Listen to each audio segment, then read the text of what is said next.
Chapitre 1. Vie parallèle. L'Everest, ce géant de glace et de roc, avait été le rêve de leurs parents. Il en fut aussi leur tombeau. Après la tragédie, le destin, cruel et indifférent, sépara les deux sœurs orphelines. Anya, l'aînée de 10 ans, et Elara, la cadette de 9 ans, furent projetées dans deux mondes que tout opposait, sans plus aucun contact, comme deux étoiles filantes lancées dans des directions contraires. Elara fut adoptée par une famille aimante et fortunée en Suisse. Son enfance fut un conte de fées, baigné de chaleur, d'éducation et de voyage. Poussée par le souvenir diffus de ses parents et par la profession de son père adoptif, un chirurgien de renom, elle suivit ses traces. Avec une détermination sans faille, elle devint l'une des plus brillantes chirurgiennes de sa génération, ses mains sauvant des vies avec une précision que tous admiraient. Pour Anya, le sort fut bien différent. Envoyée dans un orphelinat surpeuplé d'Europe de l'Est, sa vie ne fut qu'une succession de drames et de luttes. La pauvreté, la violence et la trahison furent ses seuls professeurs. Pour survivre, elle apprit à être plus dure, plus maligne et plus impitoyable que tous ceux qui cherchaient à la briser.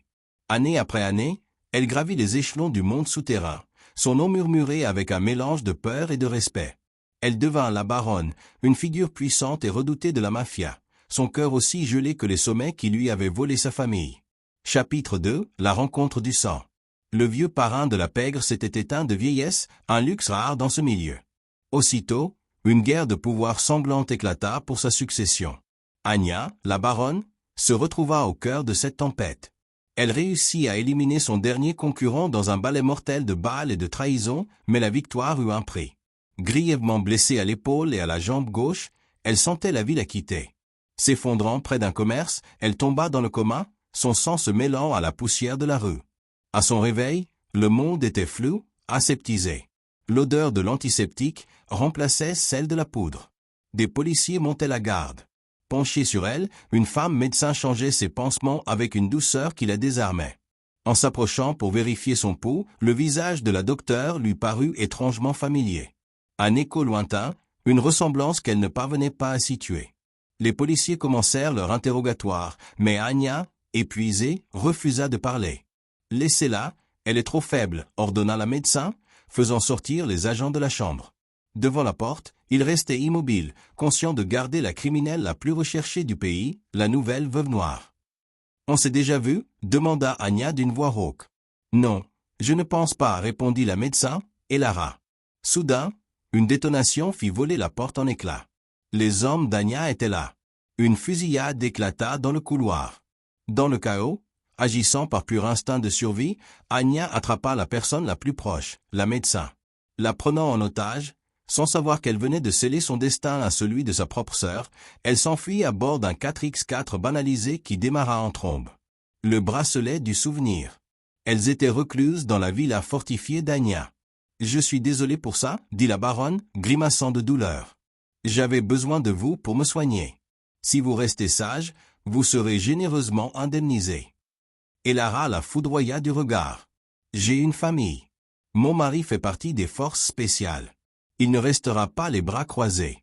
Il vous trouvera, et il ne vous lâchera pas. » Anya eut un rire sans joie. « Qu'il s'occupe des enfants. Il peut toujours chercher. Il mourra avant de nous trouver. » Plus d'un an passa. Un an durant lequel Marcus, le mari d'Elara, mena une guerre de l'ombre. Un par un, il élimina les hommes de main de la baronne, la laissant croire qu'il s'agissait d'attaques de ses rivaux. Manipulant les informations, il resserra son étau jusqu'à localiser sa forteresse. Le jour de l'assaut final était arrivé. Lui et son équipe, ses frères d'armure, étaient prêts. Leur devise, une seule lame, une seule face, jamais entre nous. Même la police les craignait. Ce jour-là, dans la villa, un voile se déchira. Alors qu'Elara soignait la vieille blessure d'Anya, celle-ci remarqua un bracelet fin et usé à son poignet. Un simple cordon tressé avec une petite pierre polie. Le souffle coupé, Anya sentit son cœur de glace se fissurer. C'était le bracelet qu'elle avait fabriqué pour sa petite sœur, juste avant qu'on ne les sépare. « Où as-tu eu ça » demanda-t-elle, son arme pointée d'une main tremblante. Affolée, Elara répondit, « C'est un vague souvenir. Ma famille adoptive m'a dit que je l'avais en arrivant chez eux. » Les pièces du puzzle s'assemblèrent dans un fracas silencieux.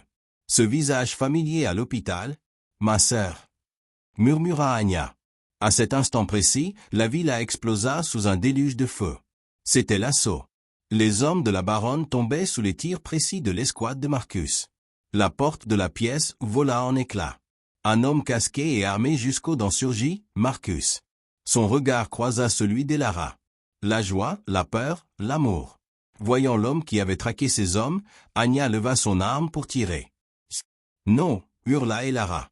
Sans réfléchir, elle se jeta devant sa sœur.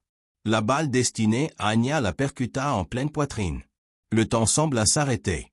Marcus, voyant sa femme s'effondrer, laissa échapper un cri de pure agonie. Sa fureur se déchaîna. Lui et son équipe criblèrent de balles la baronne, qui tomba à genoux, son arme glissant de ses doigts, ses yeux fixés non pas sur ses assaillants, mais sur sa sœur mourante. Dans un dernier souffle, Elara tourna la tête vers Anya. Un faible sourire flotta sur ses lèvres, un pardon silencieux pour une vie qui aurait pu être. Leurs mains, l'une douce et manucurée, l'autre calleuse et marquée par les combats, se frôlèrent une dernière fois. Le bracelet, témoin silencieux de leur amour perdu, brillait tristement dans la pénombre. Deux vies parallèles, deux destins tragiques, réunis dans la mort par le même sang qui les avait vus naître. Chapitre 3, le cœur de l'ennemi. À l'hôpital, le verdict fut rapide et brutal.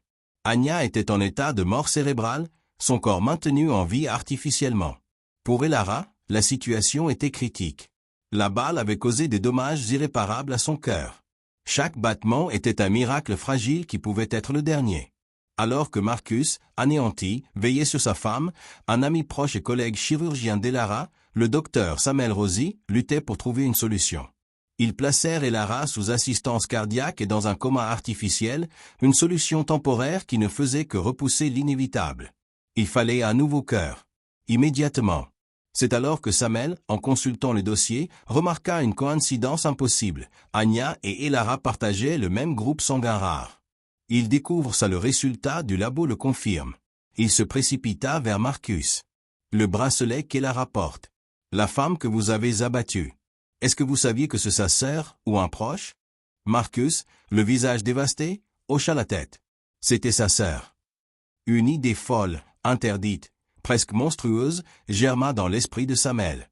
La seule personne au monde qui pouvait sauver Elara était celle qui avait causé sa perte. Marcus. Anya est maintenue en vie.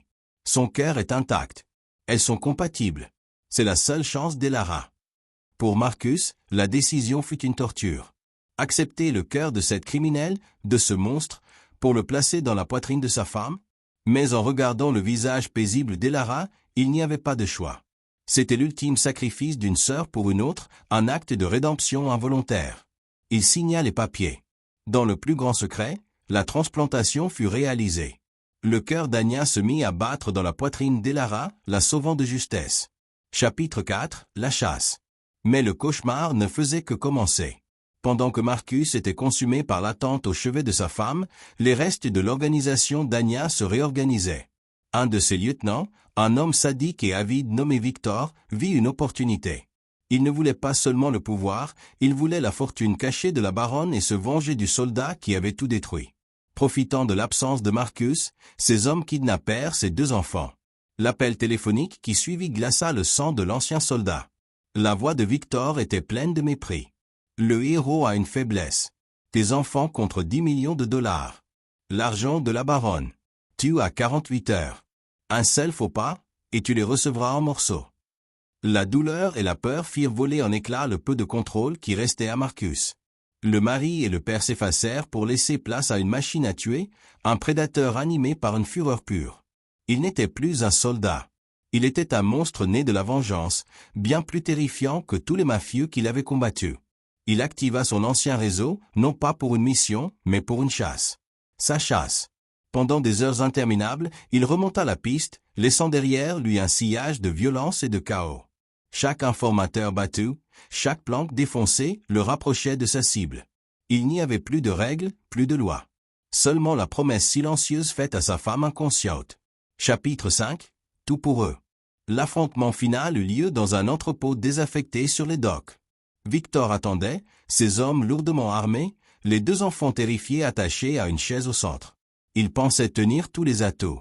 Il avait sous-estimé la folie d'un père à qui on a tout pris.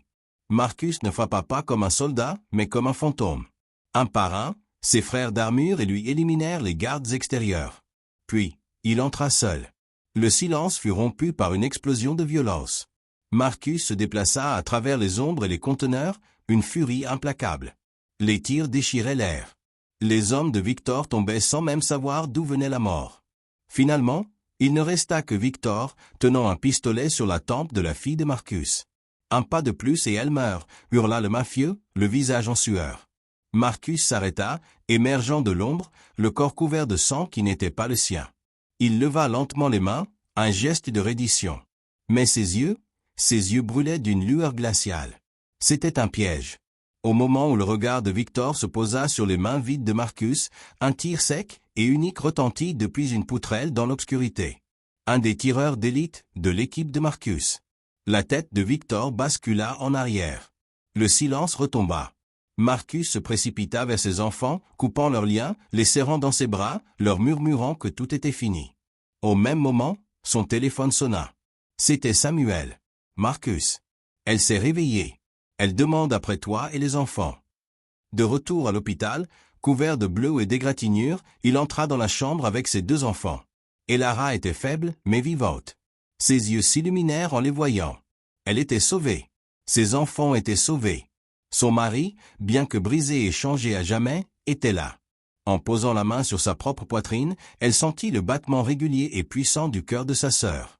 Un cœur qui, malgré une vie de ténèbres, avait accompli son unique et véritable destinée. Sauver la seule personne qu'il avait jamais aimée.